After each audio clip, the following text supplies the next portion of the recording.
નમસ્કાર. આજે આપણે વાત કરીશું એક એવા અદ્ભુત અને પાયાના પ્રયોગ વિશે જે ટીંબા ગામ પ્રાથમિક શાળામાં થઈ રહ્યો છે. આ એક એવી કહાની છે જે બતાવે છે કે જ્યારે વિચાર સાચો હોય ત્યારે નાના નાના પગલાં પણ શિક્ષણમાં કેટલી મોટી ક્રાંતિ લાવી શકે છે. આ પ્રોજેક્ટનો આખો સાર આ એક વાક્યમાં છે. જો અહીં વાત ખાલી ભણાવવાની નથી, વાત છે એક નવી ઉડાન ભરવાની. અને એ ઉડાનમાં દરેક વિદ્યાર્થી નિપુણ બને, એટલે કે પોતાના વિષયમાં માસ્ટર બને.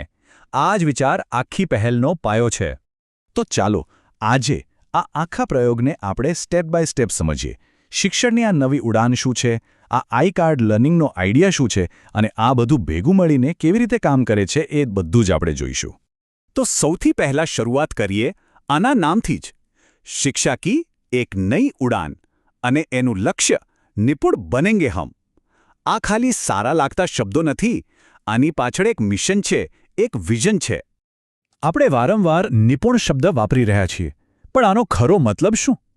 નિપુણ એટલે ખાલી પરીક્ષામાં સારા માર્ક્સ લાવવા એટલું જ નહીં, પણ કોઈ વિષયને એટલી ઊંડાણપૂર્વક જાણવો, એના પર એવી પકડ મેળવવી કે તમે એમાં માસ્ટર બની જાઓ.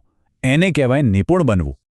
ઓકે, તો હવે વાત કરીએ આ પ્રયોગના હૃદયની, એના સૌથી રસપ્રદ ભાગની, આઈ કાર્ડ લર્નિંગ. હા, એકદમ સાચું સાંભળ્યું. સામાન્ય લાગતું એક આઈ કાર્ડ, પણ એની પાછળની જે સિસ્ટમ છે એ ખરેખર કમાલની છે.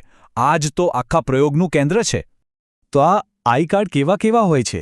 જો, એમાં બધું જ આવી જાય છે. શરૂઆત થાય છે વર્ણમાલા, એટલે કે મૂળાક્ષરોથી. પછી આવે છે શબ્દો, પછી વાક્યો, અને પછી તો આખી વાર્તાઓ અને ગીતો પણ. એટલે કે સ્ટેપ બાય સ્ટેપ શીખવાની આખી સફર આ કાર્ડ્સમાં સમાયેલી છે. અને આની સૌથી મજાની વાત શું છે ખબર છે? દાખલા તરીકે જે વર્ણમાળાનું કાર્ડ છે ને, એમાં ખાલી ક ખ ગ નથી લખ્યું. ના, દરેક અક્ષરની સાથે એનાથી બનતા શબ્દો પણ આપેલા હોય છે. એટલે કે શીખવાની શરૂઆતથી જ પ્રેક્ટિકલ નોલેજ મળે. સારું, આઈ કાર્ડ તો છે, પણ આનો ઉપયોગ રોજબરોજ કેવી રીતે થાય છે? વિદ્યાર્થીઓ આની સાથે આખો દિવસ શું કરે છે? ચાલો એમની આ દૈનિક પ્રવૃત્તિ પર એક નજર નાખીએ. જુઓ, આખી પ્રોસેસ કેટલી સરળ અને મસ્ત છે. સૌથી પહેલાં સવારે સ્કૂલે આવીને કોઈ પણ એક આઈ કાર્ડ પસંદ કરવાનું. પછી એ કાર્ડને આખો દિવસ ગળામાં પહેરી રાખવાનું અને એમાં જે લખ્યું હોય એ શીખવાનું.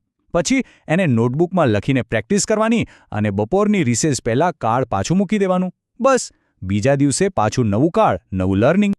રોજ એક નવું કાર્ડ, રોજ નવું શિક્ષણ. આ એક લાઇનમાં જ આખા પ્રયોગનો સાર છે. કોઈ બોજ નહીં, કોઈ દબાણ નહીં, બસ દરરોજ થોડું થોડું નવું નવું શીખતા જવાનું. આનાથી શીખવું એક રમત જેવું બની જાય છે, નહીં કે સજા. તો આપણે એ તો જોયું કે આ પ્રોસેસ કેવી રીતે કામ કરે છે, પણ આનાથી શીખવાના જે તબક્કા છે એ કેવી રીતે આગળ વધે છે. ચાલો નિપુણતા સુધી પહોંચવાનો આ વ્યવસ્થિત રસ્તો જોઈએ. જુઓ, આ કોઈ આડેધડ સિસ્ટમ નથી.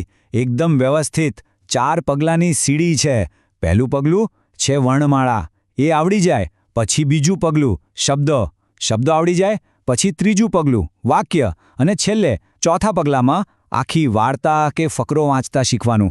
આનાથી એકદમ પાક્કો પાયો તૈયાર થાય છે. ઓકે, તો આપણે આખી સિસ્ટમ સમજી લીધી, પણ આ બધાની પાછળનો મુખ્ય હેતુ શું છે? આ બધી મહેનત શા માટે? ચાલો એના મૂળ ધ્યેય પર આવીએ. અને મુખ્ય ધ્યેય છે, જેમ આપણે આપણી માતૃભાષા ગુજરાતી એકદમ સહેજતાથી શીખીએ છીએ, બસ એ જ રીતે હિન્દીમાં પણ નિપુણતા મેળવવી. પણ ગોખણપટ્ટીથી નહીં, એકદમ મજેદાર અને પ્રેક્ટિકલ રીતે, જેથી ભણતર બોજ નહીં પણ એક ગમતી પ્રવૃત્તિ બની જાય. નિપુણ બનેંગે હમ, આ માત્ર એક નારો નથી, આ એક વચન છે જે દરેક વિદ્યાર્થી પોતાની જાતને આપે છે. આ આખા પ્રોજેક્ટનો જુસ્સો અને આત્મવિશ્વાસ આ એક જ વાક્યમાં સમાઈ જાય છે. અને અંતે આ આખો પ્રયોગ આપણને એક વિચાર પર લાવીને મૂકી દે છે. જરા વિચારો, આવા નાના નાના પણ સતત ચાલતા પ્રયોગો આપણા શિક્ષણ જગતમાં કેટલો મોટો બદલાવ લાવી શકે છે, નહીં? કદાચ મોટી મોટી યોજનાઓ કરતાં આવા જ પાયાના અને રચનાત્મક પ્રયોગો જ શિક્ષણની સાચી નવી ઉડાન છે.